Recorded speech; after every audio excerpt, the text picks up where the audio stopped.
জয়া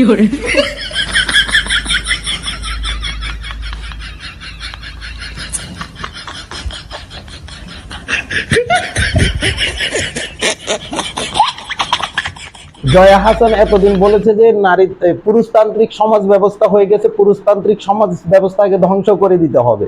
এখন জয়া হাসান বর্তমান বাংলাদেশে ঈদের 6টা মুভি বাইর হয়েছে, 6টা মুভিতেই নাকি পুরুষতান্ত্রিক মুভি হয়ে গেছে, নারীতান্ত্রিক কোনো মুভি হয় নাই। তো জয়া হাসান এটা নিয়ে তীব্র নাইন্দা ও ফাত্তিকবাদ জানাইছে।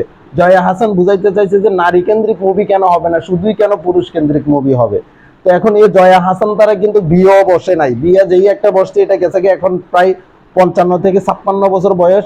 জয়া হাসান এখনো পুরুষ শূন্যতায় ভোগে। বিষয়টা এরকম না যে জয়া হাসান পুরুষ ছাড়া খাইশ মিটায়, জয়া হাসান পুরুষ দিয়েই খাইশ মিটায়, বিভিন্ন পুরুষের স্বাদ নেয়।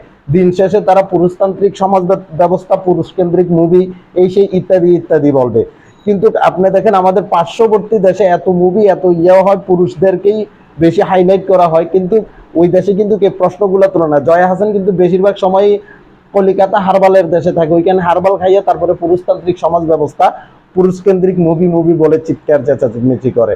এ জয়া হাসান তারা সব সময় হচ্ছে যে কি জানেন, হালাল যে সম্পর্কগুলো থাকে, যেমন স্বামী স্ত্রীর সম্পর্ক, এটাকে তারা কি ধ্বংস করে দিতে চায়। এ জয়া হাসান তারা সব সময় চায় যে নারীর স্বাধীনতার কথা বলে নারীদেরকে উলঙ্গ হিসেবে মার্কেটে ছেড়ে দেওয়ার জন্য।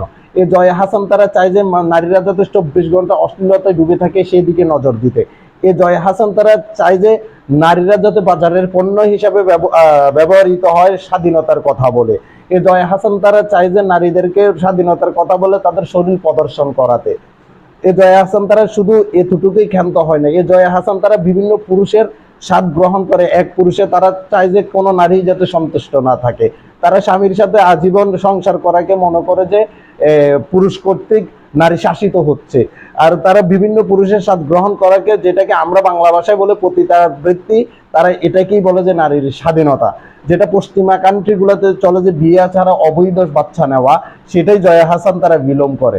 জয়া হাসান মানে খামাখা কোনো প্রশ্ন না তুলতে পেরে জয়া হাসান এখন প্রশ্ন তুলেছে যে বর্তমান বাংলাদেশের যে 6টা মুভি প্রসব করেছে, এই 6টা মুভি হচ্ছে যে নারী পুরুষ কেন্দ্রিক মুভি, কেন নারী কেন্দ্রিক মুভি হবে না, এই হচ্ছে যে নটি জয়া হাসানদের অবস্থা। আরে বেটি, পুরুষ শূন্যতায় ভোগজ, পুরুষ ছাড়া একটা নারীর 2 পয়সার মূল্য নাই। বুঝবি আরো পরে বুঝবি। তোর মতো নষ্ট চরিত্রের মহিলা আমাদের ভালো জানা আছে। যতই পুরুষতান্ত্রিক বলস, রাত্রে হলে খাইসটা কিন্তু পুরুষ দিয়েই মিঠাস, এটা আমরা সবাই জানি। তো কাজে পুরুষতান্ত্রিক সমাজ ব্যবস্থার কথা বলে বলে আমাদেরকে আর ডুজ খাওয়াইস না, বহুত খাওয়াইছ। বিগত 16 বছর তোদের ক্ষমতা ছিল তো মানে আকাশচুম্বী, তোরা যা বলতি তাই হয়ে যেত, যা চাইতে তাই হইতো। তো কাজেই পুরুষতান্ত্রিক, এই কেন্দ্রিক সেই কেন্দ্রিক এগুলো ইত্যাদি ইত্যাদি বলে এখন আর ডোল বাদ্য পিটাইস না। এখন আর এগুলো পাবলিক খায় না। তো আদচা ডোল বাদ্য পিটাইয়া এখন আর মানুষকে অহেতুক হাস্যকরের পাত্রী নিজেও হইস। আমরা তো জানি তুই যে বিয়ে বসস না, কিন্তু বিভিন্ন পুরুষের স্বাদ গ্রহণ করস, সেটা আমাদের ভালো মুখস্থ আছে।